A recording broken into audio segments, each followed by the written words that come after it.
হাসরের ময়দানের পর যেটা আসবে, আল্লাহ সুবহানাহু ওয়া তাআলা ইরশাদ করছেন, ফামান যুহজিহা আনিন নার ওয়া উদখিলাল জান্নাতা ফাকাদ ফাজ। যেদিন তোমাদের আমলনামা তোমাদের হাতে তুলে দেওয়া হবে এবং সেদিন যারা জাহান্নাম থেকে বাঁচতে পারবে এবং যারা জান্নাতে যেতে পারবে তারাই কামিয়াবি অর্জন করতে পারবে। সুবহানাল্লাহ বলেন।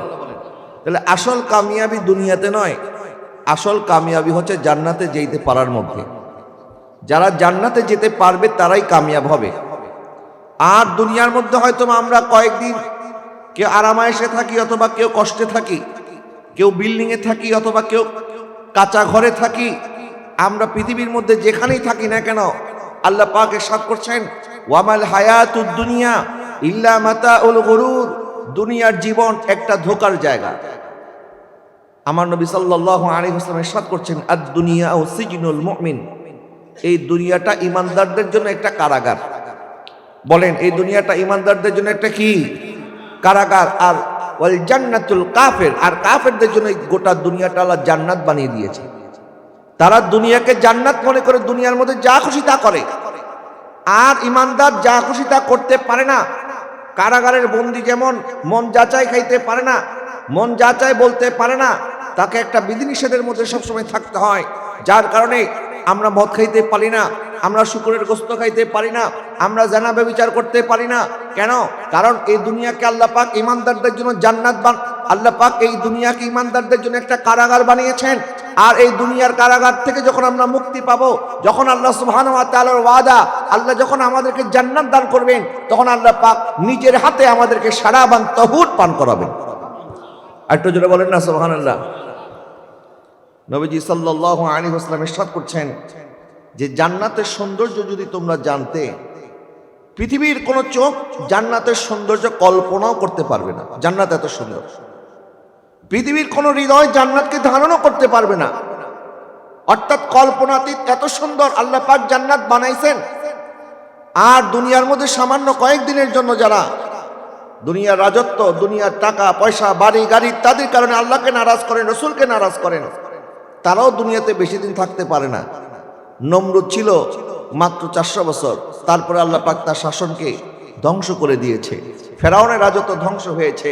এরকম করে বড় বড় রাজা বাদশা, বর্তমান সময়ে আপনারা দেখেন ট্রাম্প কিছুদিন আগে আরেকটা দেশের প্রেসিডেন্টকে ধরে নিয়ে গেছে। একটা স্বাধীন দেশের প্রেসিডেন্টকে আরেকটা দেশের প্রেসিডেন্ট কিডন্যাপ করে নিয়ে গেছে। তারা দুনিয়াতে যা মন চায় তা করতে পারতেছে, কারণ দুনিয়াটা আল্লাহ পাক তাদের জন্য জান্নাত বানিয়ে রেখেছে। দুনিয়ার মধ্যে সব করতে পারবে, কিন্তু মালাকুল মউত যখন হাজির হয়ে যাবে ক্ষমতা শেষ। কথা বলেন না, ঠিকই না? ক্ষমতা বেশি দিন থাকবে না, ক্ষমতা চিরস্থায়ী না। আল্লাহ সুবহানাহু ওয়া তাআলা ইরশাদ করছেন, আলহাকুমুত তাকাসুর হাত্তা যুরতুমুল মাকাবির। তোমাদের অন্তরের মধ্যে লোভ লালসা এটা এমন বেড়েছে, মানুষ টাকা পয়সা বাড়ি গাড়ি নিয়ে তো গর্ব করে। মক্কার কাফেররা তারা কবরস্থান নিয়ে গর্ব করত। অর্থাৎ তারা যখন গণনা করত যে আমার গোত্রের মধ্যে কতগুলি মানুষ আছে, কতগুলি জীবিত আছে, কতগুলি মৃত আছে, তারা মৃত মানুষকে নিয়ে পর্যন্ত গর্ব করত। কবরস্থান নিয়ে তারা প্রতিযোগিতা করত যে তাদের গোত্রের কবরস্থানে কত মৃত মানুষ আছে আর আরেকজনের কবরস্থানের মধ্যে কত মৃত মানুষ আছে। যাদের মৃতের সংখ্যা বেশি এটা নিয়ে তারা গর্ববোধ করত। বর্তমান সময়ে মুসলমানদের মধ্যে আমরা অনেক সময় দেখি মানুষ তো রাজনীতি করে, বাজার নিয়ে করে, ব্যাংক নিয়ে করে, অফিস আদালত নিয়ে করে, এখন মসজিদ নিয়ে অনেকে রাজনীতি করে। এরকম আছে না নাই? আমাদের নারায়ণগঞ্জে একটা মসজিদের মধ্যে ইলেকশন হয়েছে। ইলেকশন, মসজিদের সভাপতি কে হবে, মসজিদের সেক্রেটারি কি হবে, এটা নিয়ে ইলেকশন করতে গিয়ে 144 ধারা জারি করেছে আদালত, পুলিশ মোতায়েন হয়েছে। এরপরে ভোটাভুটির মাধ্যমে সভাপতি সেক্রেটারি নির্বাচিত হয়েছে। অথচ আল্লাহ পাক বলছেন মসজিদের মধ্যে যারা খেদমত করবে এরা তাকওয়াবান হতে হবে। কি হতে হবে? তাকওয়াবান। এলাকার মধ্যে তাহাজ্জুদ গুজার বান্দাকে মসজিদের সভাপতি বানানো হয় না। ওই শহর থেকে সপ্তাহে একদিন শুধুমাত্র জুমার নামাজ পড়ার জন্য আসে, আর মসজিদের কাজের সময় 1 টন রড দান করে দিয়েছে, তারে 2টা সভাপতি বানায় দেয়। সারা বছর মসজিদের সাথে সম্পর্ক আছে না নাই এটা দেখে না। আমি কাউকে টার্গেট করে বলতেছি না, এটা আমাদের সমাজের বাস্তবতা। কথা বলেন না, ঠিক না?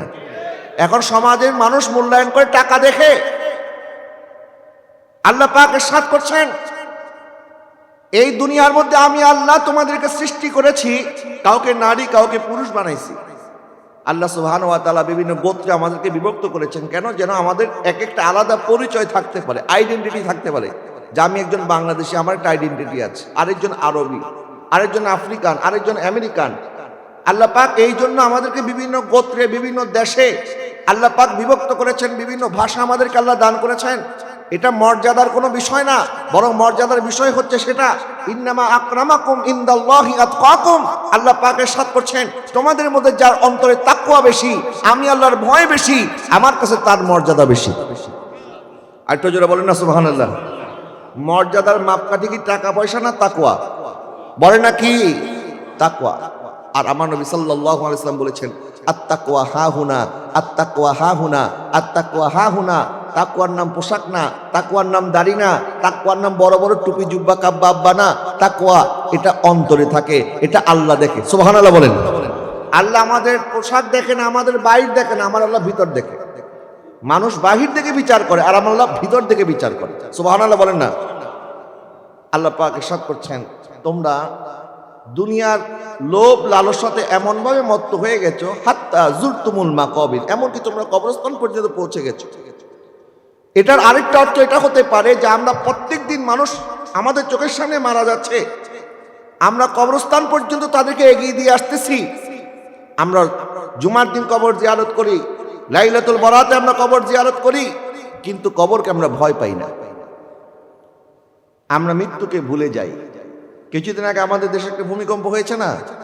এই ভূমিকম্প হওয়ার পরে মানুষের অন্তরে এমন ভয় ঢুকছে, 2-3 দিন নামাজ ছাড়ে নাই। 2-3 দিন যখন শেষ হয়ে গেছে, পরে দেখেন না আর মোটামুটি ভূমিকম্প হওয়ার মনে হয় কোনো চান্স নাই, নামাজ ছেড়ে দিচ্ছে। এরকম আছে না নাই বলেন না? করোনার সময় দেখছেন যখন সরকার বলে দিয়েছে মসজিদের মধ্যে 5 জন 10 জন 20 জনের বেশি যাইতে পারবেন না, তখন মানুষ হাহাকার করেছে, মসজিদেও আমরা যাইতে পারতেছি না। মসজিদ আসার জন্য তখন আমাদের অন্তরের মধ্যে কেমন আকুতি মিনতি ছিল। কিন্তু যখন আবার সরকার এই আদেশ উঠিয়ে নিয়েছে, যখন আবার সবকিছু স্বাভাবিক হয়ে গেছে, তখন মানুষ আবার মসজিদ আসা ভুলে গেছে। কথা বলে না ঠিক না? আল্লাহ পাক ইরশাদ করছেন, তোমরা কবরস্থান পর্যন্ত পৌঁছে গেছো, তোমরা দেখছো কবরস্থানের মধ্যে প্রত্যেক দিন মানুষ আসতেছে। কবরস্থানের মধ্যে কি আমাদের চাইতে বয়স্করাই আসতেছে, নাকি আমাদের চাইতে কম বয়সীও যাচ্ছে? যাচ্ছে কি যাচ্ছে না বলেন না? যাচ্ছে। দুনিয়াতে আসার সিরিয়াল আছে, যাওয়ার কোনো সিরিয়াল নাই।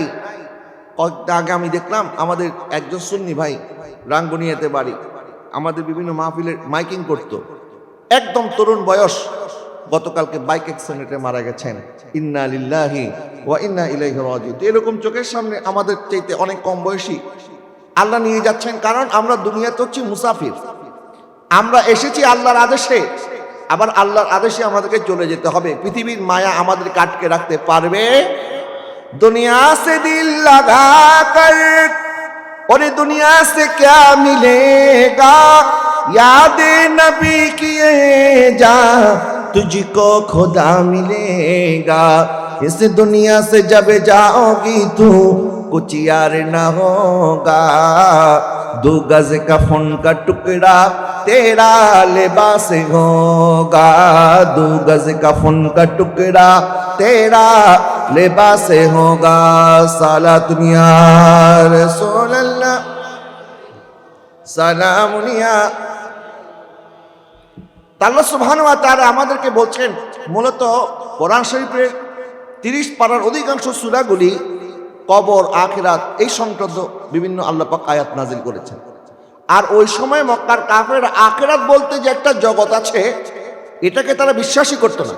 তারা মনে করত মানুষ মরে গেছে মানে শেষ, মানুষ মরে যাওয়া মানে তার হিসাব কিতাব শেষ, তার কোনো আর হিসাব নাই, কিতাব নাই, কিচ্ছু নাই।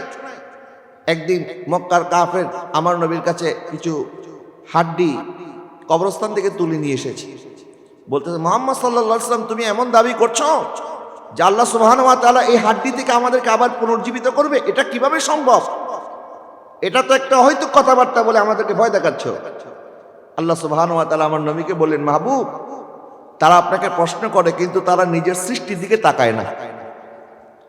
তারা যদি নিজের সৃষ্টির দিকে তাকাইতো তাইলে তারা এই প্রশ্ন করতো না যে আল্লাহ এই হাড্ডি থেকে আমাদেরকে কেমনে সৃষ্টি করবেন। আর হাড্ডি তো সৃষ্টি হয়েছে পরে, এক সময় তো তুমি হাড্ডি ছিল না, তুমি ছিলে তোমার বাবার বীর্যের ভিতরে। এই বীর্য তোমার মার রেহেমের মধ্যে যখন গিয়েছে, সেখান থেকে আল্লাহ সুবহানাহু ওয়া তাআলা এটাকে রক্তপিণ্ড বানিয়েছেন, মাংসপিণ্ড বানিয়েছেন, তারপরে হাত হয়েছে, পা হয়েছে, তোমার সারা দেহ হয়েছে। তাহলে আল্লাহ পাক যদি এক ফোঁটা পানি থেকে একটা দেহ দিতে পারে, হাড্ডি থেকেও আল্লাহ আমাদেরকে জীবিত করতে পারে কি পারে না? তো মক্কার কাফেররা এগুলো বিশ্বাসই করতো না যে আখিরাত বলতে যে একটা কিছু আছে। তারা ভাবতো যে আল্লাহ কোনো হিসাব নেবেন না, কিতাব নেবেন, যা হওয়ার দেখা যাবে আর কি। আমাদের কিছু মানুষও এমন আছে, গুনাহ করার সময়, দুনিয়াদারি করার সময় ঘুষ, সুদ, মদ, জুয়া, বেহায়াপনা এত কিছু করার পরে তার অন্তরে আল্লাহর ভয় নাই, বলে দেখা যাবে পরে কি হবে। এরকম কিছু মানুষ আছে না নাই? আল্লাহ পাক তাদের ব্যাপারে বলছেন কাল্লা, কখনোই না।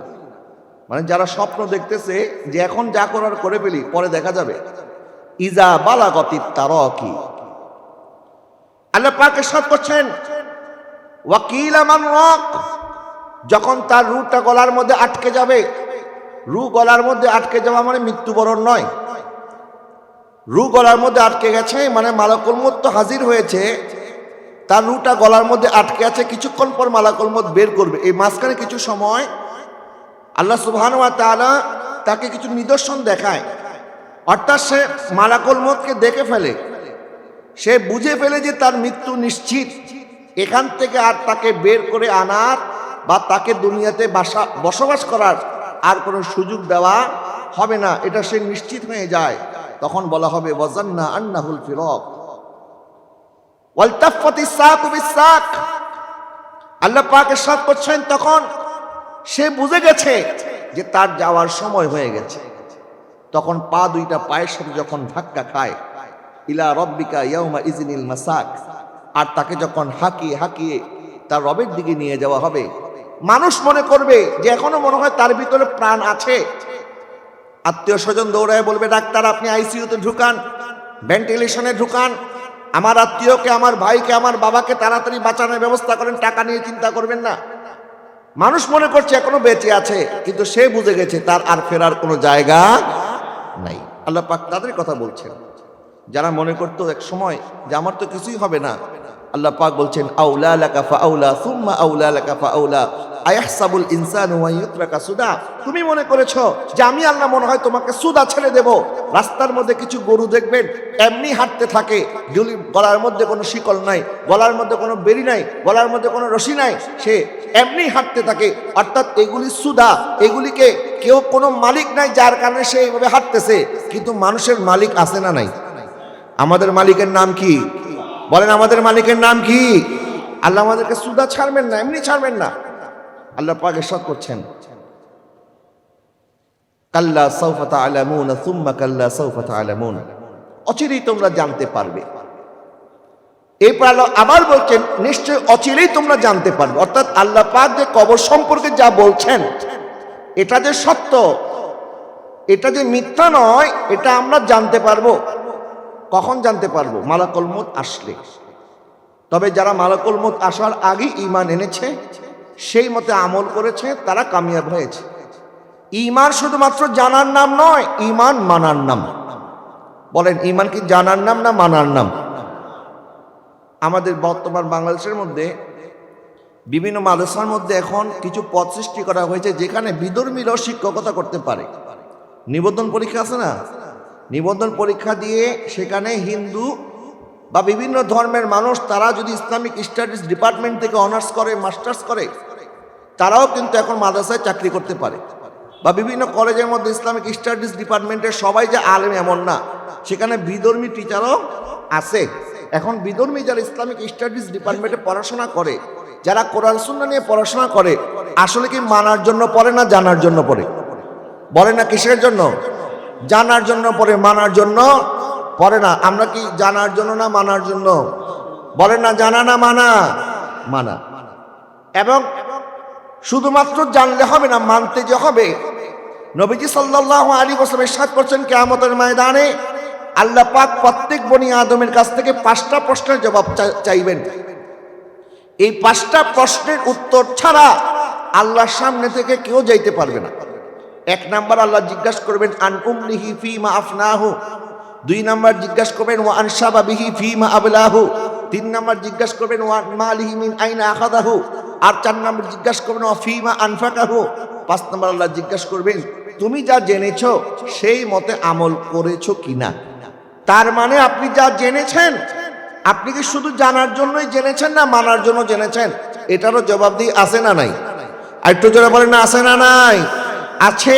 আল্লাহ পাক ইরশাদ করছেন কাল্লা সাউফা তা'লামুনা সুম্মা কাল্লা সাউফা তা'লামুন। দুনিয়াতে তো মানো নাই, জেনেছো মানো নাই, কিন্তু এখন তোমরা পরিষ্কার দেখতে পাবে, তোমাদেরকে দেখানো হবে। আল্লাহ পাক ইরশাদ করছেন যখন কবরের মধ্যে কাফের মুশরিকদেরকে দেওয়া হবে, তখন তারা তো ভেবেছিল মারা গেছে মানে শেষ হয়ে গেছে। তারা বলবে ইয়া লাইতানি কুনতা তুরাবা, হায় আফসোস আমরা যদি মাটি হয়ে যেতে পারতাম, আমরা যদি মাটির সাথে বিলীন হয়ে যেতে পারতাম, আমাদেরকে যদি আবার পুনর্জীবিত করা না হতো, আমাদেরকে যদি আবার আযাব দেওয়া না হতো। কারণ তারা তো দুনিয়াতে মনে করেছিল আমার নবী যা বলতেছে এগুলি মনে এমনি বলতেছে, তাদেরকে বারবার বলা হয়েছে। আজকে আমরা কিছু মুসলমান ভাইদেরকে দেখি জুমার সময় বলা হয়, ওয়াজ মাহফিলেও বলা হয়, বছরে বছরে বিভিন্ন সময় আমরা উলামায়ে কেরামের জবান থেকে আমরা বিভিন্ন পরামর্শ শুনি, ইসলাহি বায়ান আমরা শুনি, কিন্তু আমাদের জীবন পরিবর্তন হয় না। আমরা আগে যেমন ছিলাম এখনো তেমনই আছি। আমাদের জীবন পরিবর্তন করার কোনো ইচ্ছা আমাদের নাই। মনে করতেছি যেমনি চলতেছে চলতে থাকুক। এই যে চলতে থাকুক, আমরা জীবনকে পরিবর্তন করার চেষ্টা করছি না, আমাদের ভিতরে কোনো তাগিদ নাই, চেষ্টা নাই। প্যারা হাজরিন, প্যারা নবী সাল্লাল্লাহু আলাইহি ওয়াসাল্লাম ইরশাদ করছেন ইগতানিম খামসান ক্বাবলা খামসিন। আমার উম্মত তোমরা 5টা জিনিস হারানোর পূর্বে গনিমত মনে করো। শাবাবাকা ক্বাবলা হারামিক, তোমার যৌবন ফুরিয়ে যাওয়ার পূর্বে যৌবনকে গনিমত মনে করো। কারণ বৃদ্ধ বয়সে আপনি ইবাদত করার শক্তি পাবেন না। বৃদ্ধ বয়সে ভালো কাজ করার ইচ্ছা থাকবে, কিন্তু ভালো কাজ করার শক্তি থাকবে না। আজকে যৌবন বয়সে আপনি যেটা করতে পারবেন, বৃদ্ধ হলে এই কাজ করার শক্তি থাকবে বাবা? থাকবে না। এই জন্য এই সময়কে আল্লাহর নবী ইরশাদ করেছেন, আমার প্যারা নবী কামলিওয়ালা রাহমাতুল্লিল আলামিন ইরশাদ করেছেন এই যৌবনকে তুমি কাজে লাগাও বৃদ্ধ হওয়ার পূর্বে। নবীজি সাল্লাল্লাহু আলাইহি ওয়াসাল্লাম সতর্ক করেছেন এবং বারবার বলেছেন যুবকদেরকে যে তোমরা যুবক বয়সে তওবা করো, কারণ বৃদ্ধ বয়সে তওবা করলে আল্লাহ কবুল করে, যুবক বয়সে তওবা করলে আল্লাহ এমন ভাবে কবুল করে।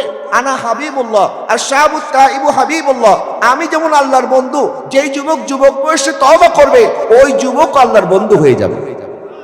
একটু জোরে বলেন না সুবহানাল্লাহ। নবীজি ইরশাদ করেছেন কিয়ামতের ময়দানে 7 শ্রেণীর মানুষকে আল্লাহ আরশের ছায়া দান করবে। সাবআতুন ইউযিল্লুহুমুল্লাহু ফি যিল্লি ইল্লা যিল্লাহু, কিয়ামতের ময়দানে আল্লাহর আরশের ছায়া ছাড়া কোনো ছায়া থাকবে না।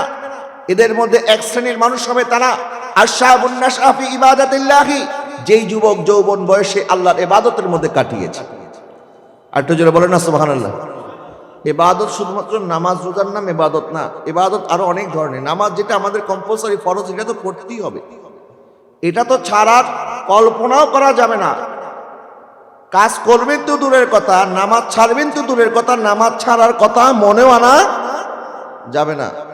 আমার স্ত্রীকে যখন কিডনি ট্রান্সপ্লান্ট করলাম, একজন মানুষের যখন অর্গান ট্রান্সপ্লান্ট হয় তাহলে তাকে কিছু ওষুধ খাইতে হয়, কারণ এটা আরেকজনের শরীর থেকে তার শরীরের মধ্যে স্থাপন করা হয়েছে।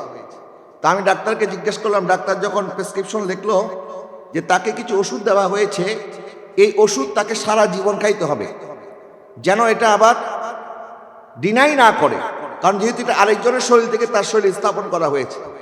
তা আমি জিজ্ঞাসা করলাম, ডাক্তার সাহেব যদি কখনো ওষুধ খেতে ভুলে যায়? ডাক্তার উত্তর দিল, ওষুধ খেতে ভুলে যায় এই কথাটাই মাথায় আনা যাবে না যদি বাঁচতে হয়। আর যদি বাঁচার ইচ্ছা না থাকে তাইলে আপনি চিন্তা করতে পারেন। বাঁচতে হলে ওষুধ খাবে না বা ওষুধ খেতে ভুলে যাবে এই কথাটাও মাথায় আনা যাবে না, এটা এমন কম্পালসারি বিষয়। তো নামাজ তো আমাদের জন্য এমন কম্পালসারি, নামাজ পড়বো কি পড়বো না বা না পড়লেও পার পাওয়া যাবে কিনা এটা তো মাথায় আনা যাবে না। নামাজ ফরজ করেছেন কে? বলে না, করেছেন কে? আল্লাহ। এটা তো পড়তেই হবে।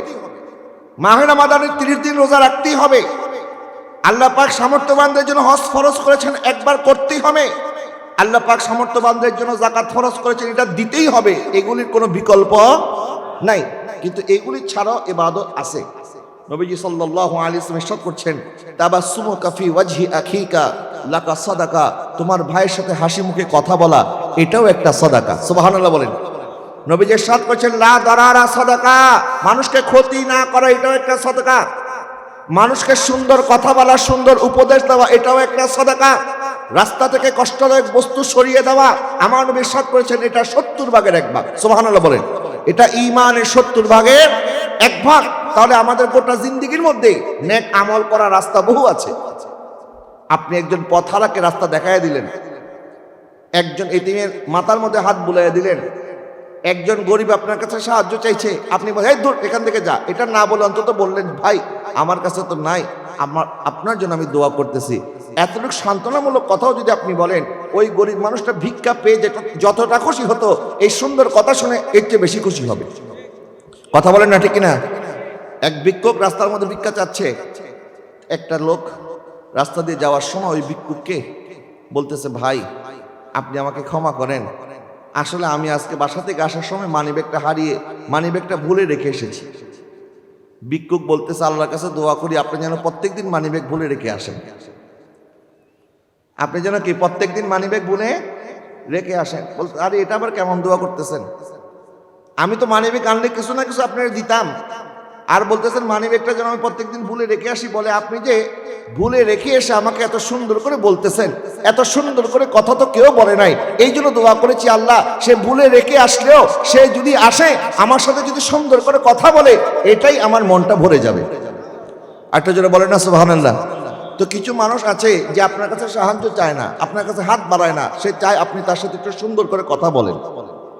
কথা বলেন না ঠিক কিনা? সুন্দর করে কথা বলতে তো পয়সা খরচ হয় না। পয়সা খরচ হয় না। তো নেক আমলের অনেক রাস্তা আছে। এই জন্য আমার তরুণ ভাইদেরকে আমি বলবো, আমার নবী ইরশাদ করেছেন আশহাবুন নাশা ফি ইবাদাতিল্লাহি, তরুণদের জন্য আমার নবী ইরশাদ করেছেন কিয়ামতের ময়দানে আল্লাহর আরশের ছায়া ছাড়া কোনো ছায়া থাকবে না, আর ওই ছায়ার মধ্যে আল্লাহ পাক ওই সকল তরুণ এবং যুবকদেরকে আশ্রয় দান করবে যারা যৌবন বয়সে আল্লাহর ইবাদতের মধ্যে কাটিয়েছে। সুবহানাল্লাহ বলেন। আল্লাহ সুবহানাহু ওয়া তাআলা ইরশাদ করেছে, আল্লাহ যে ওয়াদা করেছে এটা যে সত্য, এটা যে মিথ্যা না, এটা আমরা কবরে গেলে বুঝতে পারবো। আল্লাহ পাক বলতেছেন কাল্লা সাউফা তা'লামুনা সুম্মা কাল্লা সাউফা তা'লামুন কাল্লা লাউ তা'লামুনা ইলমাল ইয়াকিন। তোমাদের যদি এটা ইয়াকিন হতো, অর্থাৎ তোমরা যদি এটা বুঝতে পারতে যে এটা যে সত্য, নবীজি সাল্লাল্লাহু আলাইহি ওয়াসাল্লাম ইরশাদ করছেন তোমরা যদি জানতে কবরের ভয়াবহতা, হাসরের ভয়াবহতা, তাহলে তোমরা হুমড়িকে হলেও জঙ্গলে চলে যেতে আল্লাহর ইবাদত করার জন্য। নবীজি এটাও ইরশাদ করেছেন জান্নাতীরা জান্নাতে যাওয়ার পর একটা আফসোস করতে থাকবে। কয়টা আফসোস? একটা। অথচ জান্নাতে যাওয়ার পর আল্লাহ এমন কোনো ইচ্ছা নাই যেটা পূরণ করবেন না। আপনি চাওয়ার আগেই আল্লাহ পাক পূরণ করে দিবেন। নবীজি সাল্লাল্লাহু আলাইহি ওয়াসাল্লাম সাহাবীদেরকে এই গল্প শোনাচ্ছেন যে জান্নাতে একজন কৃষক গিয়েছে। এই লোক কৃষি কাজ করত। জান্নাতে যাওয়ার পর তার মন চেয়েছে আল্লাহ আমি একটু জান্নাতে কৃষি কাজ করব। তার আল্লাহ পাক বলবেন তোমার কাজ করার দরকারটা কি? তুমি যা চাইতেছো আমি আল্লাহ তো হাজির করে দিচ্ছি। তুমি যা খাইতে চাইতেছো, তোমার যা প্রয়োজন এটা তো আমি আল্লাহ দিয়ে দিচ্ছি, তো তোমাকে কেন কৃষি কাজ করতে হবে? বলে আল্লাহ আমার অবসর থাকতে ভালো লাগে না, আমার একটু কাজকর্ম করতে ভালো লাগে। সুবহানাল্লাহ বলে না। এখন উনি যখন একদিকে ফসল রোপণ করবেন, সাথে সাথে দেখবেন গাছ বড় হয়ে গেছে, ফল পেকে গেছে। এখন ওই ব্যক্তি বলবে আল্লাহ আমি তো বীজ রোপণ করতে দেরি, গাছ বড় হয়ে ফল পাকতে দেরি হয় নাই, আল্লাহ এটাও ভালো লাগে না। বলে তাহলে কি চাও? বলে আল্লাহ দুনিয়ার মধ্যে যেরকম ফসল যখন বুনতাম, বুনার পর অপেক্ষায় থাকতাম বৃষ্টির পানি কখন আসবে, কখন সেচ দেব, কখন পানি দেব, কখন এটা বড় হবে, কখন ফল পাকবে, ওই যে একটা অপেক্ষা, এই অপেক্ষার মধ্যে একটা আনন্দ আছে। আল্লাহ আমি চাই আমার সেই আনন্দটা যেন আমি ফিরে পাই। তখন আল্লাহ পাক বলবেন যাও তুমি যেমন চাও আমি আল্লাহ তোমাকে সেটাই দেব। আর একটু যারা বলেন না সুবহানাল্লাহ। সেখানে অপূর্ণতা বলতে কোনো শব্দ নাই, যা চাইবেন সেটাই আল্লাহ পাক আপনাকে দিবেন। কিন্তু জান্নাতে সব নিয়ামত থাকার পরেও মানুষ একটা আফসোস করবে। কোন আফসোস জানেন? মানুষ আল্লাহর দরবারে বলতে থাকবে আল্লাহ দুনিয়ার মধ্যে যত সামান্য ইবাদত করার কারণে তোমার হাবিবের উপরে দুরূদ সালাম পড়েছি, তোমার হাবিবের সুন্নতে ইত্তেবা করেছি, কোরআন সুন্নাহ মোতাবেক যতটুকু পেরেছি জীবন যাপন করার কারণে যদি তুমি আমাদেরকে এত নিয়ামত দিতে পারো, যদি জীবনের বাকিটা সময় আরো ইবাদত করতাম কত ভালো হতো। জোরে বলেন না সুবহানাল্লাহ। তখন জান্নাতীরা বলবে, আল্লাহ আমাদেরকে দুনিয়াতে আবার পাঠাও, আমি আবারও জান্নাত থেকে দুনিয়াতে গিয়ে তোমার ইবাদত করতে চাই, তোমার নিয়ামতের শুকরিয়া আদায় করতে চাই।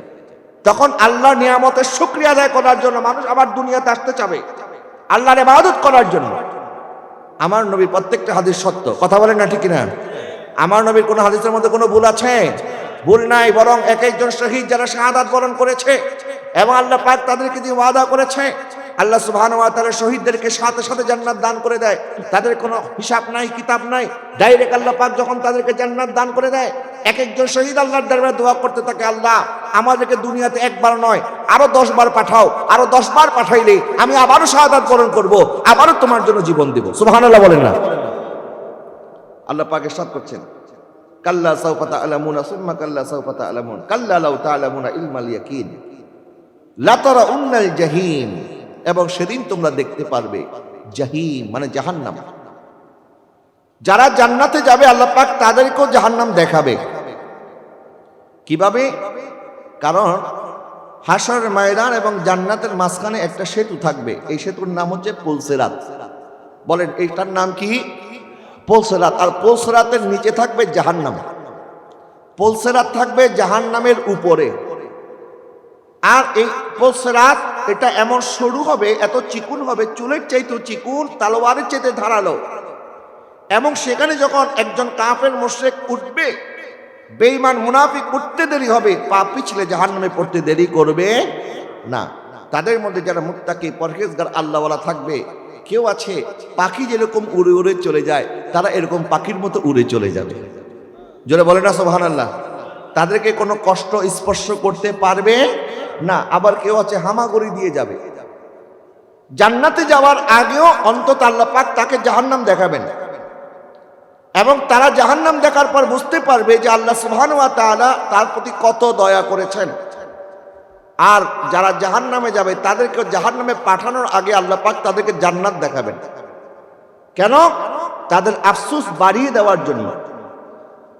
যে জান্নাত আল্লাহ পাক বানাইছেন ঈমানদারদের জন্য, মুত্তাকিদের জন্য। আর এই দুনিয়ার সৌন্দর্য দেখে এই দুনিয়ার মালিককে যে ভুলে গেছে, জমিন আসমানের মালিকের নাফরমানি যে করেছে, যে আল্লাহ আপনাকে রিজিক দিয়েছেন, ওই রিজিক পাওয়ার পরও যে আল্লাহর রিজিকের নাফরমানি করেছে, আল্লাহ পাক তাকেও জান্নাতের নিয়ামত দেখাবে আর তার আফসোস বাড়ায় দেবে। জান্নাত দেখানোর পরে আল্লাহ পাক তাকে জান্নাত দিবে না, জাহান্নামে নিক্ষেপ করবে। জোরে বলেন না নাউজুবিল্লাহ। বাবা, আমার নবী সাল্লাল্লাহু আলাইহি ওয়াসাল্লাম কাফের মুশরিকদের সামনে যখন এগুলি বলতেন, খোলাসা করতেন, তারপরে তারা মানত না। তারা জানতো এগুলি সত্য। এবং আমাদের মধ্যে কিছু মুসলমান এমন আছে যাদের অন্তর পাথরের মতো শক্ত হয়ে গেছে, কোনো ওয়াজ নসিহত তাদের কাজে আসে না। এই যে জুয়া, এই যে মদ, এই যে নেশা, এইগুলির মধ্যে এমনভাবে মত্ত হয়ে গেছে, আমাদের ওয়াজ নসিহত শোনার পর এক কান দিয়ে ঢুকে আর কান দিয়ে বের হয়ে যায়। আল্লাহ পাক ইরশাদ করছেন, ফাযাক্কির ইন নাফাআতিয যিকরা সায়াযাক্কারু মান ইয়াখশা ওয়া ইয়াতাজান্নাবুল আশকা আল্লাযী ইয়াসলান নারুল কুবরা সুম্মা লা ইয়ামুতু ফিহা ওয়া লা ইয়াহইয়া। আল্লাহ পাক ইরশাদ করছেন, আপনি মানুষকে ওয়াজ করেন, নসিহত করেন, তবে তাদের অন্তরে এই ওয়াজের তাসির পয়দা হবে যাদের অন্তরে আল্লাহর ভয় আছে। যাদের অন্তরে আল্লাহর ভয় নাই, তাদেরকে হাজারটা ওয়াজ করলেও কোনো লাভ, বলেন না, কোনো লাভ নাই। আর যারা আল্লাহকে ভয় করে না, আল্লাহ পাক বলছেন তাদের জন্য আমি আল্লাহ প্রস্তুত রেখেছি সুম্মা লা ইয়ামুতু ফিহা ওয়া লা ইয়াহইয়া, যে আগুনের মধ্যে নিক্ষেপ করার পর তারা বাঁচতেও পারবে না, তারা মরতেও পারবে না। মানুষ হয়তো বেঁচে থাকবে, না হয় মানুষ মরে যাবে, দুইটার যে কোনো একটা। এখন আমরা জীবিত আছি, আবার যারা কবরে আছে তারা মৃত্যুবরণ করেছে। জীবন আর মৃত্যুর মাঝখানে কি আর তৃতীয় কোনো জিনিস আছে? আল্লাহ পাক বলছেন আছে। সুম্মা লা ইয়ামুতু ফিহা ওয়া লা ইয়াহইয়া, তাদেরকে আমি এমন আযাব দিব, এমন জাহান্নামের মধ্যে নিক্ষেপ করব, যেই জাহান্নামে তারা বাঁচতেও পারবে না, তারা মরতেও পারবে না। বাঁচতে পারবে না মানে হচ্ছে এমন আযাব যেটাকে জীবন বলা যায় না, এর চেয়ে মৃত্যুবরণ করা আরো ভালো। আর মরতে পারবে না, এই জন্য তারা মৃত্যু কামনা করবে, কিন্তু আল্লাহ পাক বলবে তোমার আর কোনো মৃত্যু বলতে কোনো জিনিস নাই।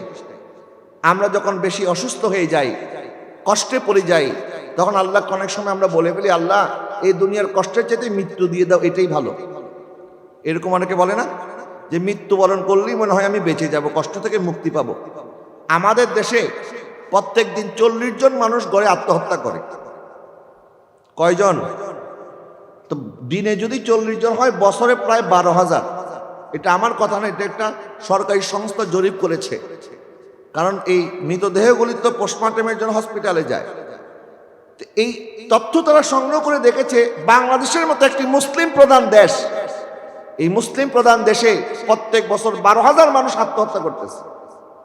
কেন আত্মহত্যা করছে? সে হয়তো ভেবেছে যে দুনিয়ার কষ্ট থেকে মুক্তি পাওয়ার জন্য মৃত্যু একমাত্র পথ।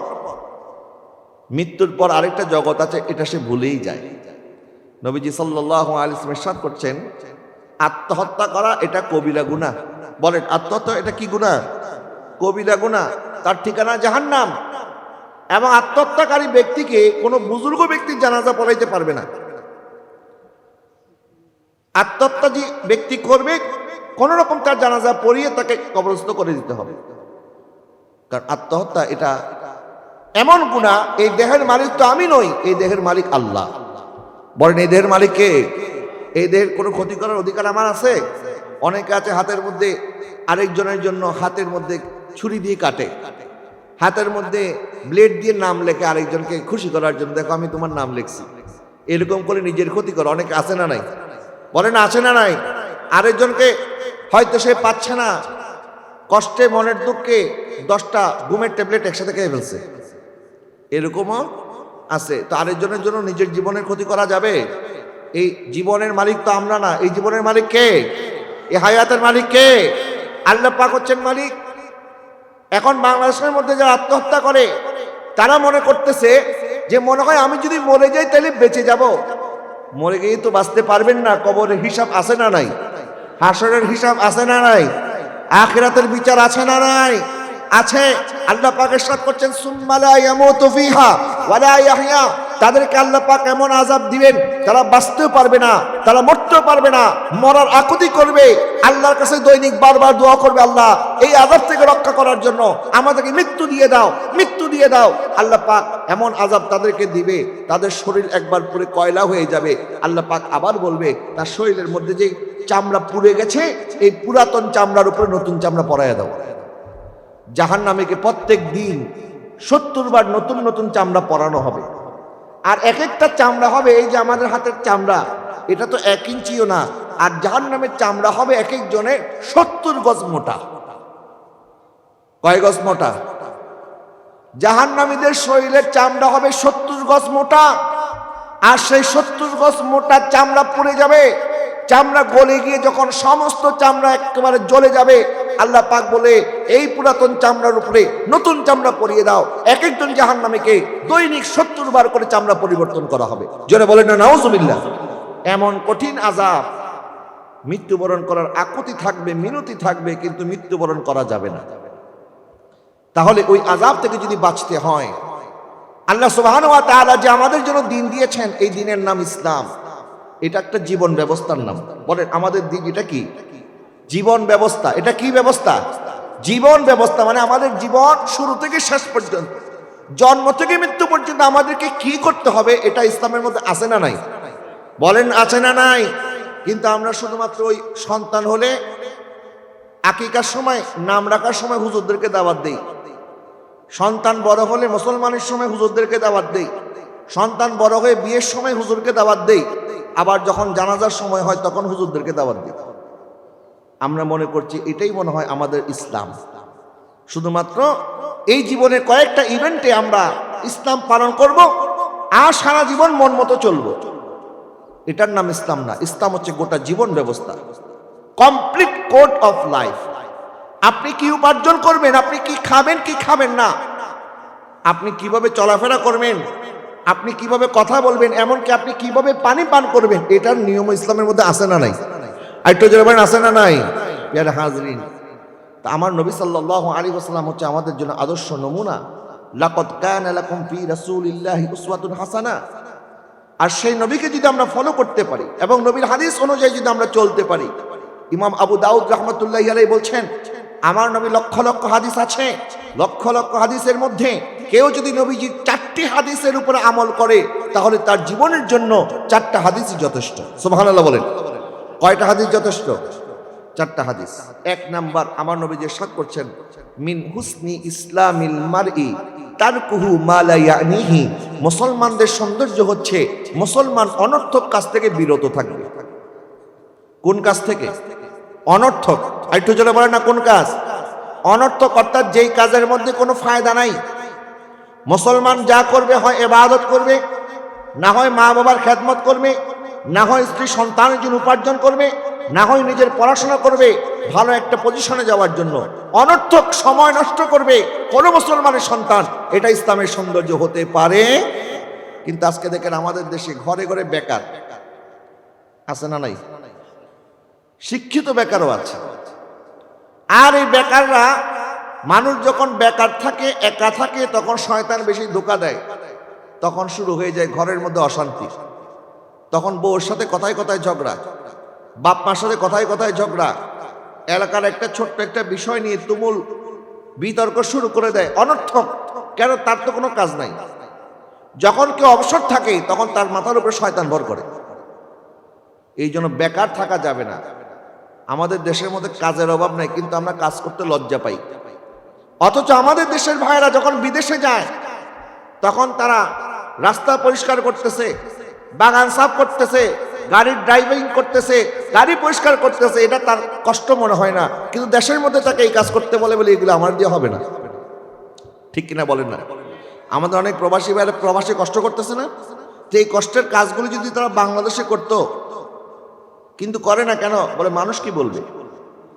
অথচ আমার নবী সাল্লাল্লাহু আলাইহি ওয়াসাল্লামের সাহাবায়ে কেরাম সারা জীবন কষ্ট করেছে, এমনকি মানুষের ঘরে কাজ করেছে, মানুষের ইহুদিদের বাগান সাফ করেছে, কিন্তু তারপর হালাল উপার্জন থেকে নিজেকে পিছপা করে নাই।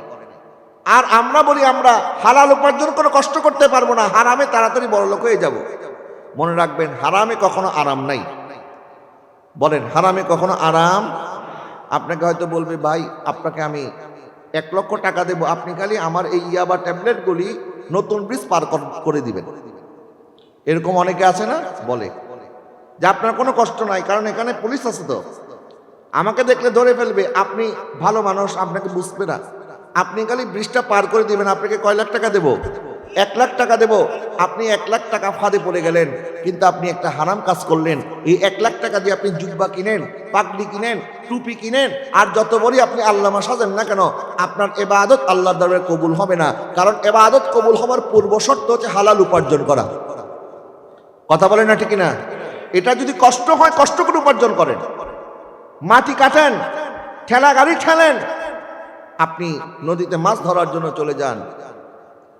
উপার্জন করার রাস্তার অভাব নাই, কিন্তু আমরা শর্টকাটে বড়লোক হতে চাই। আমরা গাছ লাগাই একটা, ফল খাইতে চাই আরেকটা। আবার অনেকে তো গাছ না লাগাই ফল খাইতে চায়। এরকম আছে না নাই?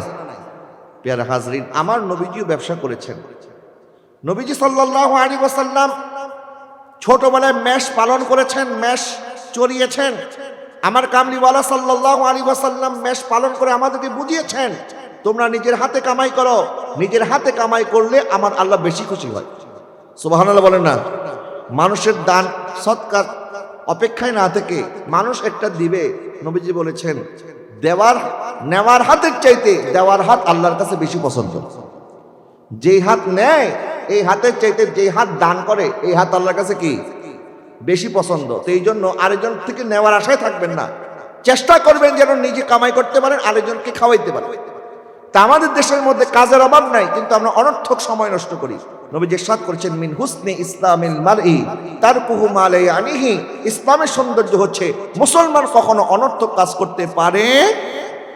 এরপর আমার নবীজি ইরশাদ করেছেন, আল হালালু বাইয়িন ওয়াল হারামু বাইয়িন। আমার ইসলামের মধ্যে হালালও স্পষ্ট, হারামও স্পষ্ট। আপনি কি খেতে পারবেন কি পারবেন না, এটা ইসলামের মধ্যে আছে না নাই? বলেন না, আছে না নাই? কিন্তু অনেকে আছে জানার চেষ্টা করে না। আবার অনেকে আছে মনে করে একটা খালি ইসলামিক ট্যাগ লেগে গেছে। যেমন আমাদের দেশে ইসলামী ব্যাংক আছে, আমাদের দেশে বিভিন্ন ব্যাংক আছে, এগুলির নামের সাথে ইসলামী শব্দটা লাগাই দিছে। মানুষ মনে করে এইগুলির যে সুদ, এগুলি মনে হয় সুদ না। জোরে বলেন না নাউজুবিল্লাহ। বরং আমি তো দেখি যে অন্যান্য ব্যাংক যেগুলি সুদ খায় এরা তো বলে কয়ে খায়, আর ইসলামী ব্যাংক যেগুলি সুদ খায় অন্যান্য ব্যাংকের চেয়ে বেশি খায়। এগুলি সুদ। আল্লাহ পাক বলেছেন আহাল্লাল্লাহুল বাইআ ওয়া হাররামার রিবা, আল্লাহ পাক ব্যবসাকে হালাল করেছেন আর সুদকে হারাম করেছেন। নবীজি ইরশাদ করেছেন সুদের 70টা গুনাহ আছে, এর মধ্যে সর্বনিম্ন গুনাহ হচ্ছে আপন মার সাথে জিনা করা, যেমন এক ব্যক্তি সুদ খাইলে এর চেয়ে জঘন্য গুনাহ। নাউজুবিল্লাহ বলেন। তা আমাদের ঘরে ঘরে সুদ আছে না? তো এটা কেমন মুসলিম সমাজ? আমরা তো নামে মুসলমান। আল্লাহ পাক তো বলেছেন রিজিক দেওয়ার মালিক আল্লাহ, ওয়ামা মিন দাবাতিন ফিল আরদি ইল্লা আলাল্লাহি রিজকুহা। এই দুনিয়ার মধ্যে আল্লাহ শুধু আমাদের রিজিকের জিম্মাদার না, 18,000 মাখলুকাতের রিজিকের ব্যবস্থা করেন কে? আরেকটু জোরে বলেন কে? আপনাকে এত চিন্তা করতে হয় কেন? আসলে আমরা অভাবে সুদ খাই না, আমরা স্বভাবে খাই।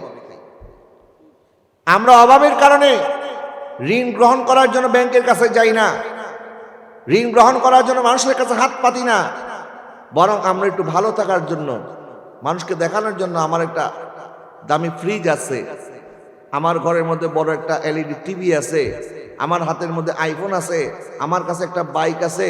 আমরা এই শৌখিনতাকে প্রদর্শন করার জন্য অনেক সময় ব্যাংক থেকে শুরু করে বিভিন্ন সুদি কারবার যারা করে তাদের কাছ থেকে দ্বারস্থ হয়ে তাদের সাহায্য নিয়ে আমরা চলার চেষ্টা করি।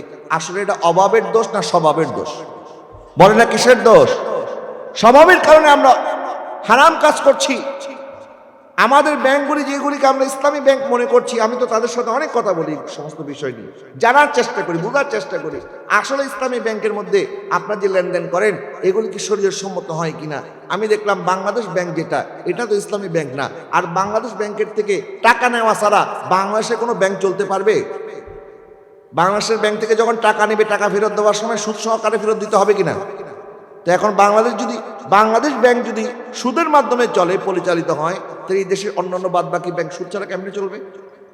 এই জন্য স্বতন্ত্র ব্যাংক প্রতিষ্ঠা করতে হবে, যেটা বাংলাদেশ ব্যাংক নয়, গোটা মুসলিম বিশ্বের সবাইকে একত্রিত করে এমন একটা ব্যাংক স্থাপন করতে হবে, যেই ব্যাংক মাদার ব্যাংক যেটা হবে, মূল ব্যাংক যেটা হবে, এটাও সুদবিহীন হতে হবে, এটাকেও ইসলামাইজ করতে হবে।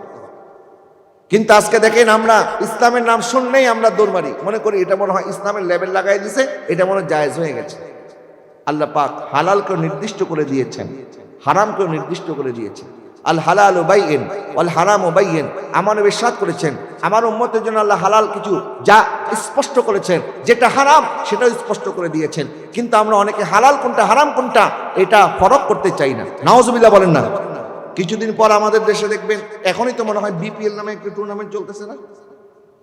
এই টুর্নামেন্টের মধ্যে আমাদের দেশের ছেলেরা বাজি ধরে, প্রত্যেক বলে বলে বাজি, প্রত্যেক ওভারে ওভারে বাজি, প্রত্যেক গেমে গেমে বাজি, আছে না নাই?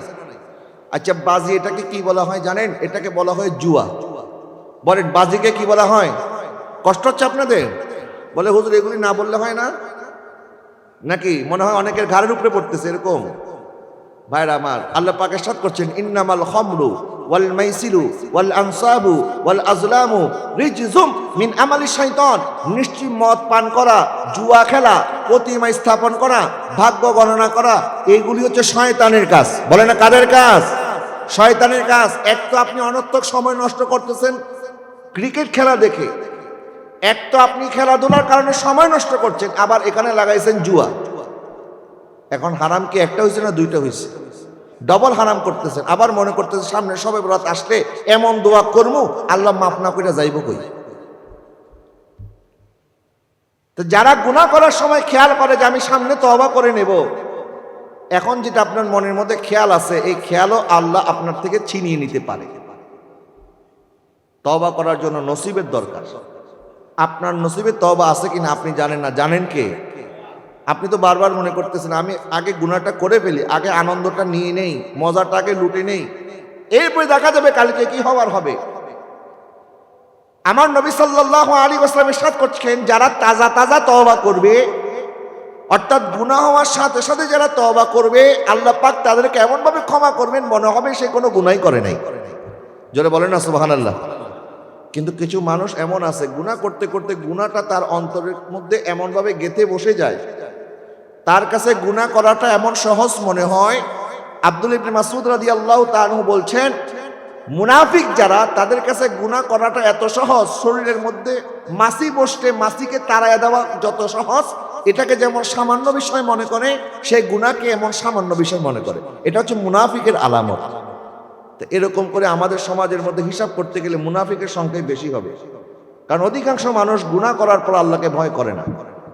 গুনাহ করার পর মনেও নাই সে যে গুনাহ করেছে, তওবা করতে হবে, তাকে আল্লাহর দরবারে ফিরে আসতে হবে, এই কথাটাও সে ভুলে যায়। এটাও আল্লাহর একটা শাস্তি।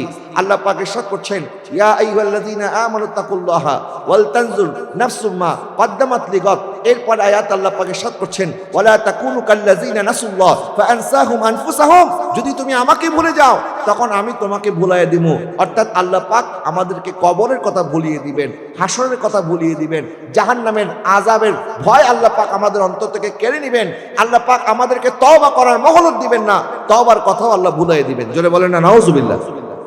তাহলে যদি তওবার কথা মনে রাখতে হয়, সব সময় ভয় পাইতে হবে একজনকে, তিনি কে? আর আল্লাহ পাক ইরশাদ করছেন, ওয়ালিমান খাফা মাকামা রাব্বিহি জান্নাতান। যে ব্যক্তি আমি আল্লাহকে ভয় করবে, আমি আল্লাহ তার জন্য দুইটা জান্নাত প্রস্তুত করব। জোরে বলেন না সুবহানাল্লাহ। আমার আল্লাহ আমাদের কাছে জান্নাতের ওয়াদা করেছেন, আর সেই জান্নাত ছেড়ে আমরা ভাবতেছি আগে দুনিয়ার জান্নাতের মজাটা নিয়ে নেই।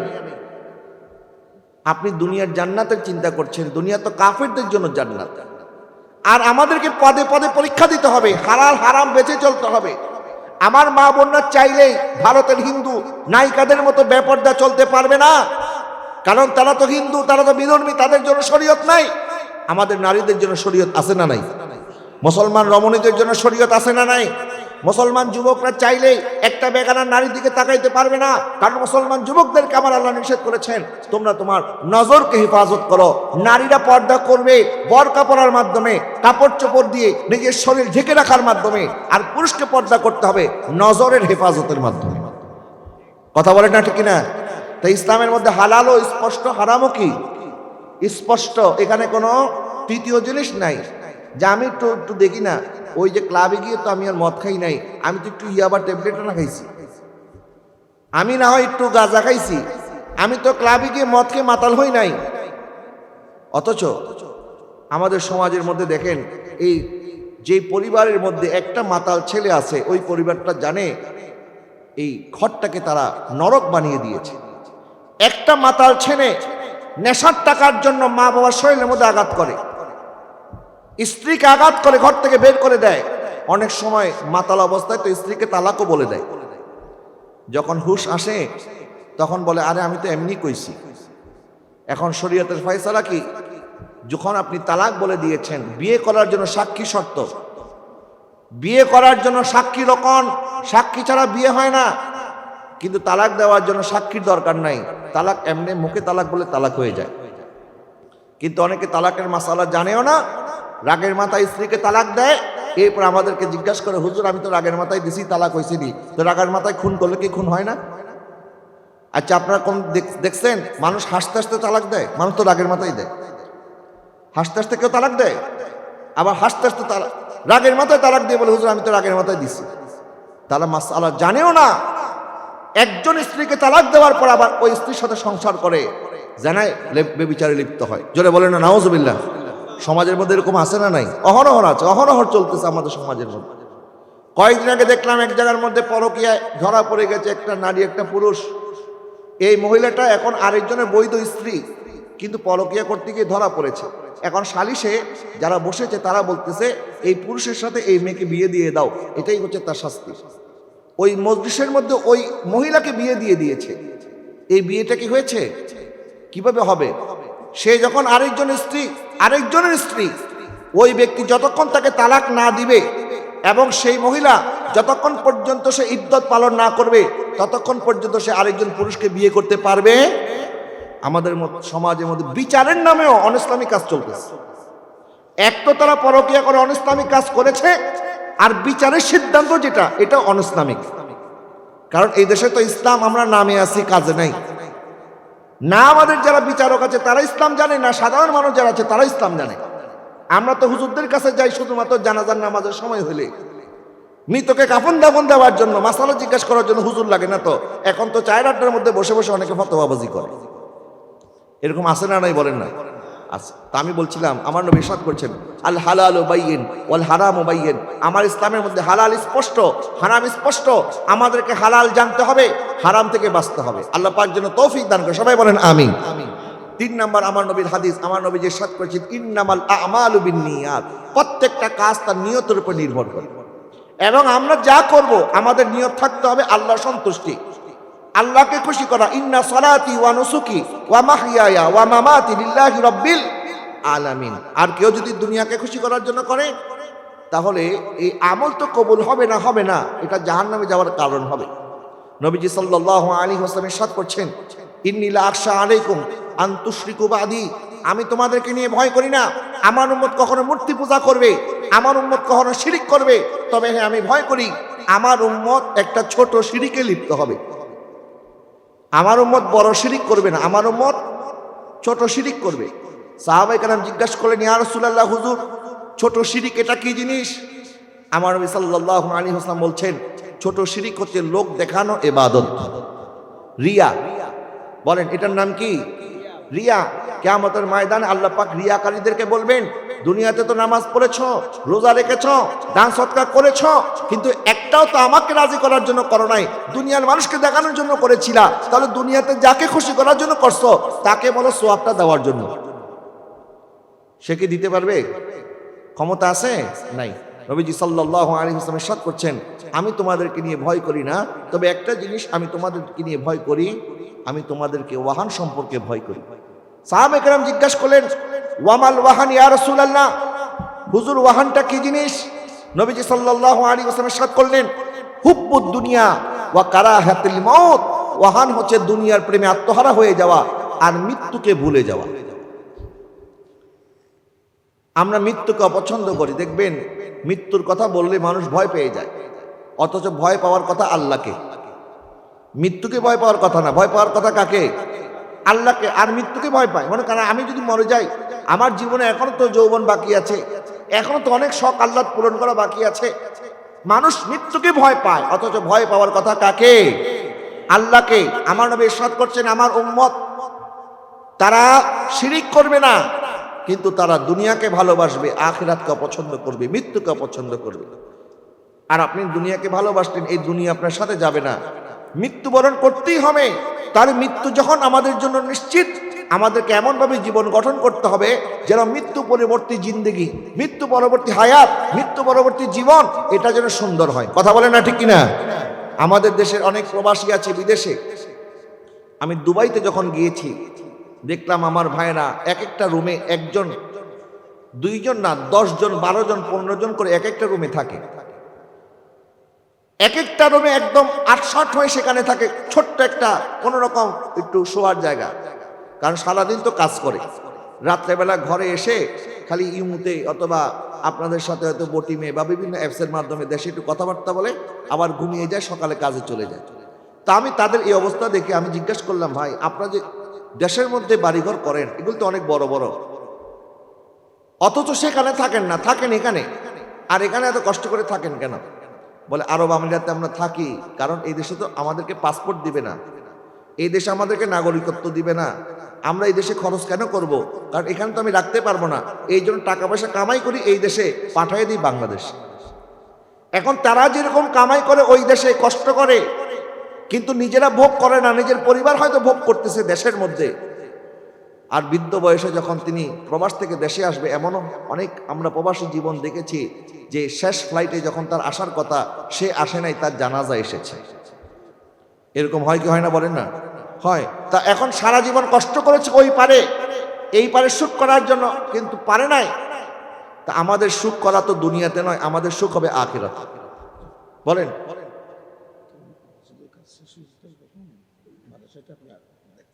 জি জি জি আচ্ছা, এটা দোষে পড়ুন আল্লাহুম্মা সাল্লি আলা মাওলানা মুহাম্মাদ ওয়া আলা আলি সাইয়্যিদিনা।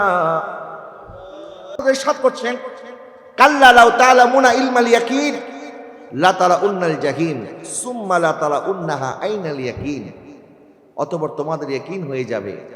আল্লাহ পাক যা যা বলেছেন এটা তো সত্য, তার মধ্যে কোনো সন্দেহ।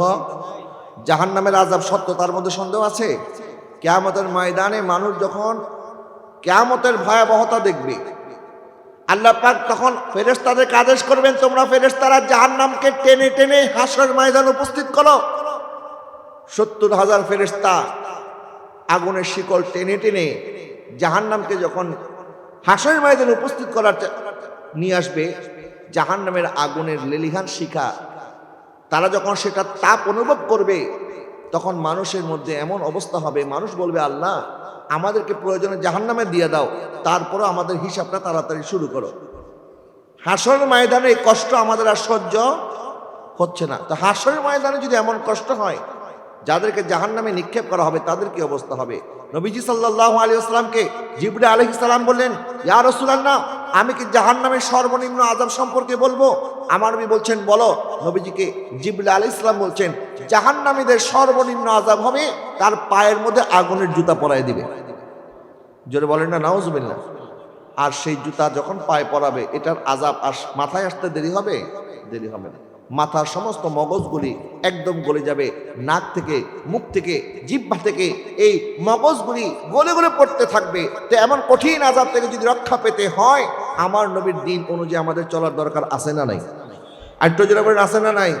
আল্লাহ পাক সর্বশেষ যে আয়াত বললেন, কাল্লা লাউ তাআলামুনা ইলমাল ইয়াকিন লা তারাউন্নাল জাহিম সুম্মা লা তারাউন্নাহা আইনাল ইয়াকিন সুম্মা লা তুসআলুন্না ইয়াউমা ইযিন আনিন নাঈম।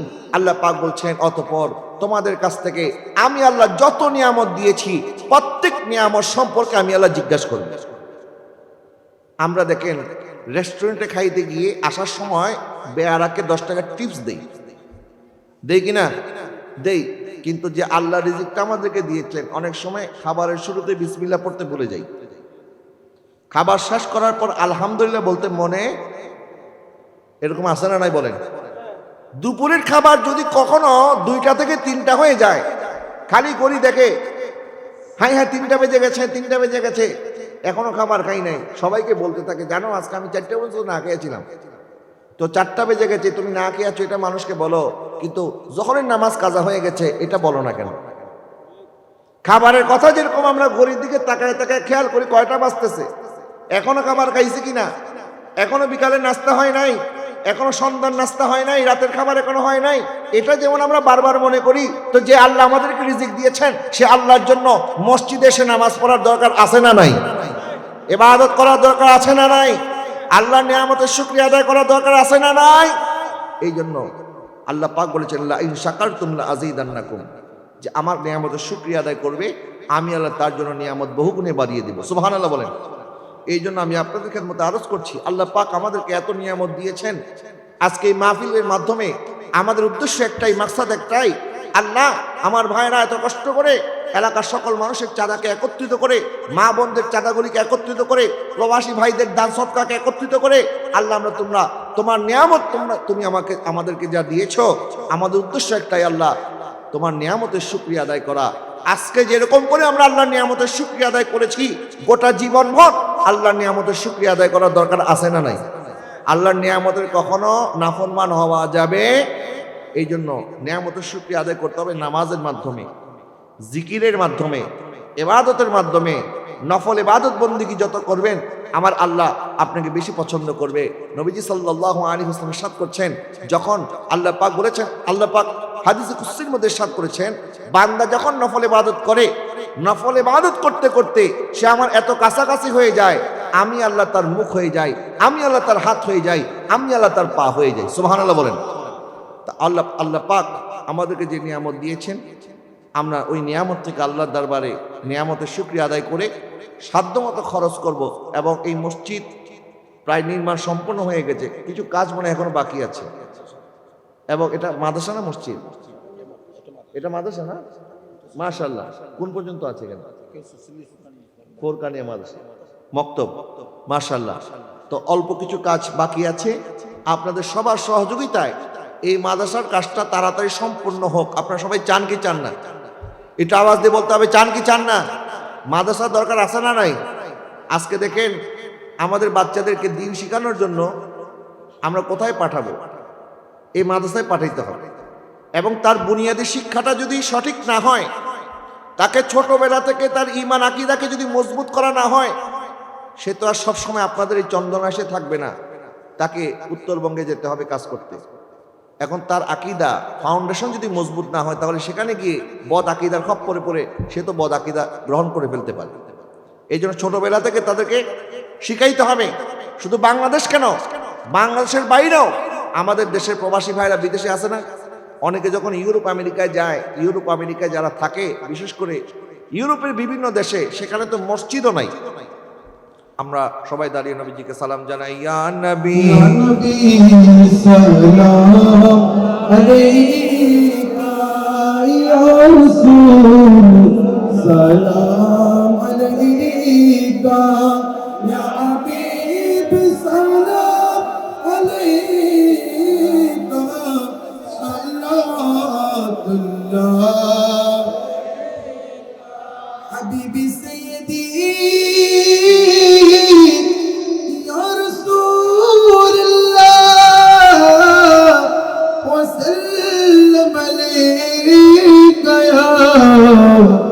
हबीब अल्लाह मेरे आका रहमतों की ताजवाले दो जहां की लाजवाले अर्श की मेराज वाले हम आसियों के लाजवाले या नबी या रसूल सलाम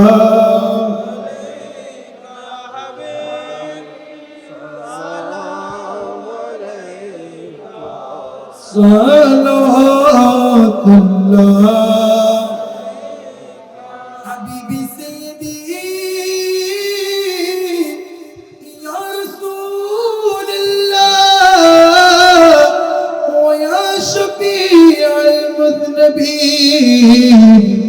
मेरे आका याद में आका तुम्हारी रात रो रो कर गुजारी सुन लीजिए अब तो हमारी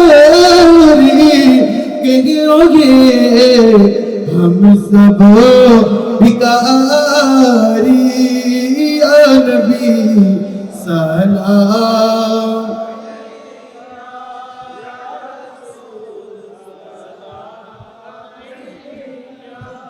या हबीब सलाम अलैका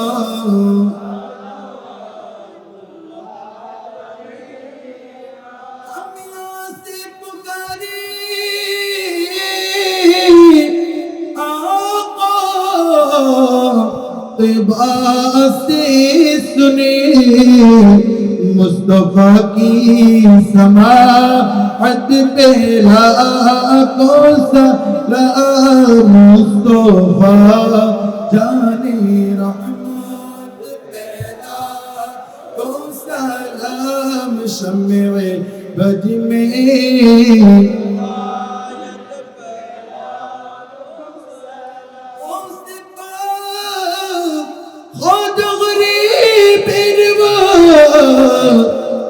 से भंडारी चोरवी से कुटी आका रब शादी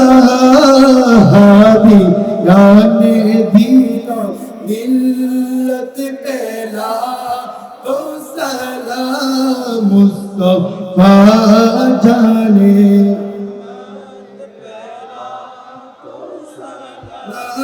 शम्मे बज में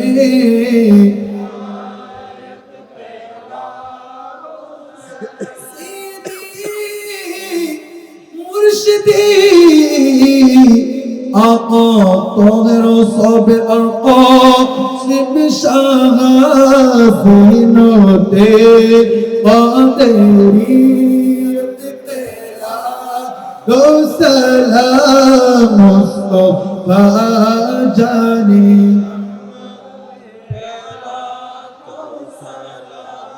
شمع بج میں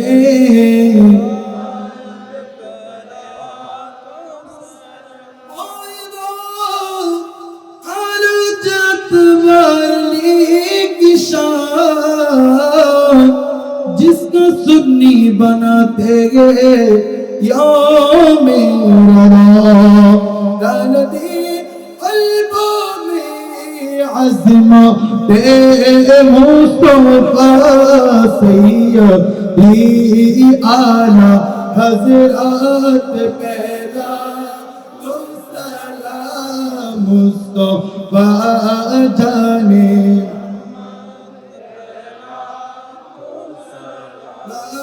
शम्मे बज में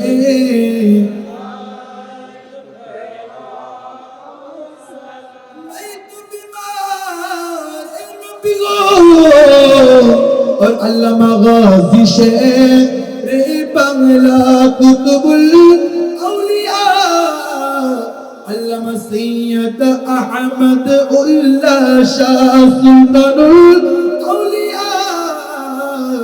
अल्लामा काज़ी ज़हीर अहमद शाह मेरे उस्तादों बाया बहन अगले वलिदो आशीरत पहला को सलाम मुस्तफा जाने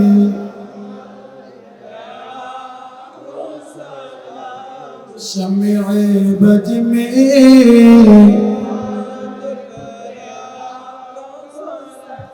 खुदा खुदा मेरे मजलिस बहुत अंदर लब का खसरू मोहम्मद शम्मे महफिल बहुत शुबदा एक मन बूदम नमीदा नमच मंजिल बूद शबदा एक मन बूदम बाहर सो रक़्स बिस्मिल बूद शबदा एक मन बूदम ऐ खुदा के लाडले प्यारे रसूल ए सलामी आजिज़ाना हो कबूल मदीने की चाँद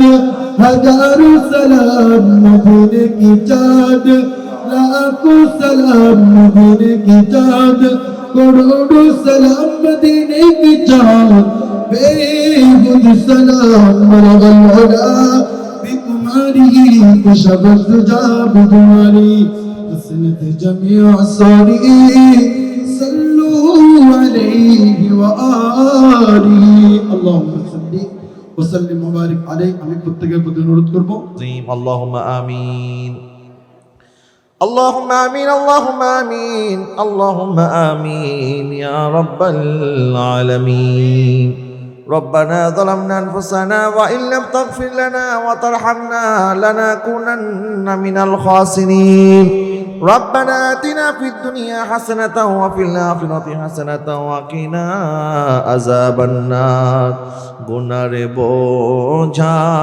মাথায় লইয়া ডাকতেছি গুনার বোঝা মাথায় লইয়া ডাকতেছি মাফ করে দাও ওগো মাওলা এলাহি দয়া করো মাবুদ মাওলা এলাহি সবাই মহব্বতের আওয়াজে আমার আল্লাহকে ডাক দিয়ে বলুন আল্লাহ আরেকটু মধুর আওয়াজে ডাক দিয়ে বলেন আল্লাহ আকাশ বাতাস মুখরিত করে ডাক দিয়ে বলেন আল্লাহ মাবুদ গো আল্লাহ গভীর রজনীতে তোমার বান্দারা আল্লাহ এই মাহফিলের মধ্যে বসে আল্লাহ তোমার নাম স্মরণ করছেন। আল্লাহ যার ডাক তোমার পছন্দ হয় তার ডাকে উসিলায় তোমার হাবিব রাহমাতুল আলামিনের নামে উসিলায় আমাদের প্রত্যেকের দোয়া মোনাজাত তোমার শাহী দরবারে কবুল আর মঞ্জুর করে নাও। আল্লাহ আমরা স্বীকার করি আমরা গুনাহগার, আমরা সিয়াকার, আল্লাহ আমরা নাফরমান। আল্লাহ আকাশে তারকার চাইতে আমাদের গুনাহ বেশি, সমুদ্রের ফেনার চাইতে আমাদের গুনাহ বেশি, কিন্তু তোমার নবী রাহমাতুল আলামিনের খাতিরে আমাদের তামাম জীবনের গুনাহ তুমি মাফ করে দাও। আমাদের মেহেরবান মা বাবার জীবনের গুনাহ তুমি মাফ করে দাও। আল্লাহ এলাকার কবরস্থানের মধ্যে আল্লাহ যত কবরবাসী শায়িত আল্লাহ, যাদের মা কবরে, যাদের বাবা কবরে, প্রত্যেকের মা বাবার কবরকে জান্নাতের বাগান বানায়া দাও। আল্লাহ তাদের কাফনের কাপড়কে জান্নাতের লেবাস বানায়া দাও। কিয়ামত পর্যন্ত আল্লাহ আমাদের মা বাবার কবরকে তুমি নাজাত করে দাও।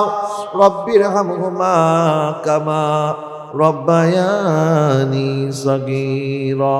ইয়া রাব্বাল আলামিন, আল্লাহ আজকের মাহফিলের জন্য আল্লাহ এলাকার ভাইরা, প্রবাসী বৃন্দ, আল্লাহ আরো যারা যারা সহযোগিতা করেছেন, আল্লাহ টাকা দিয়ে, পয়সা দিয়ে, শ্রম দিয়ে, বুদ্ধি দিয়ে, আল্লাহ প্রত্যেকের খেদমত তোমার শাহী দরবারে কবুল আর মঞ্জুর করো। আল্লাহ এই পাশে এই ফুরকানিয়া মাদ্রাসার জন্য আল্লাহ আমার ভাইরা 1000 টাকা থেকে শুরু করে লক্ষ লক্ষ টাকা আল্লাহ দান করেছেন। আল্লাহ একটা ইট থেকে শুরু করে হাজার হাজার ইট দান করেছেন। আল্লাহ যারা যেভাবে দান সৎকা করেছেন প্রত্যেকের দান সৎকা তোমার শাহী দরবারে কবুল আর মঞ্জুর করো। আল্লাহ প্রত্যেকে যারা যে উদ্দেশ্যে দান করেছেন প্রত্যেকের মনের সকল জায়েজ তামান্না তুমি পুরা করে দাও। আল্লাহ প্রত্যেকের হায়াতে, রিজিকে, আমলের মধ্যে বরকত দান করো। আমাদের মধ্যে যারা অসুস্থ আছে তাদেরকে সুস্থতা নসিব করো। আল্লাহ যারা ঋণগ্রস্ত আছেন ঋণ মুক্তির ব্যবস্থা করে দাও। আল্লাহ প্রত্যেকের ব্যবসা বাণিজ্যের মধ্যে উন্নতি দান করো, চাকরির মধ্যে প্রমোশন দান করো। যারা পরীক্ষার্থী আছেন তাদেরকে কামিয়াবি নসিব করো। আল্লাহ আমাদের সন্তানদের জেহান জাকাতের মধ্যে বরকত দান করো। সন্তানদেরকে নেককার, আল্লাহ পরহেজগার, মা বাবার আল্লাহ আদেশ মান্যকারী হিসাবে মা বাবার মন অনুযায়ী তারা যেন চলতে পারে, আমাদের সন্তানদেরকে সেই তৌফিক তুমি দান করো। আল্লাহ মঞ্চে অসংখ্য ওলামায়ে কেরাম হাত তুলেছেন, আল্লাহ নায়েবে রাসূল হাত তুলেছেন, আল্লাহ মসজিদে ইমাম খতিব সাহেবগণ হাত তুলেছেন, আজকের মাহফিলের সাদরে মজলিস সহ আল্লাহ মঞ্চে যত ওলামায়ে কেরাম হাত তুলেছেন, আল্লাহ সবাইকে তুমি হায়াতে তাইয়্যিবা দান করো। আল্লাহ প্রত্যেকের ইজ্জত সম্মানের মধ্যে বরকত দান করো। আল্লাহ আমাদের সবাইকে ওলামায়ে কেরামের নকশে কদমে চলার তুমি তৌফিক দান করো। ইয়া রাব্বাল আলামিন, আমাদেরকে 5 ওয়াক্ত নামাজ বা জামাত আদায় করার তৌফিক দান করো। আল্লাহ হারাম থেকে বাঁচার তৌফিক দান করো। আমার মা বোনদেরকে পর্দার মধ্যে জীবন যাপন করার তৌফিক দান করো। আল্লাহ মা বোনরা যারা হাত তুলেছেন আল্লাহ তাদের মনের সকল জায়েজ তামান্না তুমি পুরা করে দাও। স্বামী সন্তান সহ সুখে শান্তিতে বসবাস করার তুমি তৌফিক দান করো। আল্লাহ আমার যারা প্রবাসী ভাইরা বিদেশের বাড়িতে আছেন সকল প্রবাসী ভাই বোনদেরকে হায়াতে তাইয়্যিবা নসিব করো। আল্লাহ আমানে সালাম সেখানে থাকার তৌফিক দান করো। আমাদের এই মসজিদ কমিটির সভাপতি সাহেব থেকে শুরু করে মসজিদ কমিটির অসংখ্য সদস্য আল্লাহ যারা প্রবাসী আছেন, আল্লাহ আমার প্রবাসী ভাই বোনদেরকে সেখানে সহি সালামতে থাকার তুমি তৌফিক দান করো। আবার আমানের সালামে আল্লাহ স্বদেশে ফিরে আসার তুমি ব্যবস্থা করে দিও। ইয়া রাব্বাল আলামিন, আল্লাহ আমাদের ঘরের মধ্যে যারা আছেন আমাদের আহলিয়া সহ আল্লাহ আমাদের পরিবারের প্রত্যেকের উপর তোমার খায়ের এবং বরকত নাজিল করো। আল্লাহ তামাম প্রকার বালা মুসিবত থেকে, অ্যাক্সিডেন্ট, আগুন পানি থেকে, হিংসুকের হিংসা থেকে, নিন্দুকের নিন্দা থেকে, জালেমের জুলুম থেকে, শয়তানের ওয়াসওয়াসা থেকে, বাতিল ফিরকার চক্রান্ত থেকে আমাদের সবার ঈমান আমলকে তুমি সালামত রাখো। আল্লাহ ঈমান আমল সহকারে আল্লাহ আহলে সুন্নাত ওয়াল জামাত আকীদার উপরে আল্লাহ বিচল থেকে আল্লাহ আমরা ঈমান সহকারে যেন কবরে যেতে পারি, আমাদেরকে সেই তৌফিক তুমি দান করো। কবরে, হাসরে, নাসরে, মিজানে, পৌঁছরাতে আমার দয়াল নবীর সুপারিশ তুমি আমাদেরকে নসিব করে দিও মাওলা। আল্লাহ কবরে যাওয়ার আগে তোমার নবীর দিদার না করায় কবরে নিও না। এ সবজে গুম্বদ ওয়ালে मंजूर दुआ करना, जब वक्त नज़र आए आका दीदार अता करना, जब वक्त नज़र आए आका दीदार। আল্লাহ যখন মালাকুল মউত হাজির হয়ে যাবে, আল্লাহ জিন্দা নবী হায়াতুন নবীর চেহারা মুবারক না দেখায় আমাদের কাউরে তুমি কবরে নিও না। আল্লাহ ওই কঠিন মুহূর্তে তোমার নবীজির চেহারা মুবারক দেখাইয়া দেখাইয়া আমাদের প্রত্যেকের মুখে এবং কলবে জারি করে দিও মধুর কালেমা লা ইলাহা ইল্লাল্লাহু মুহাম্মাদুর রাসূলুল্লাহ।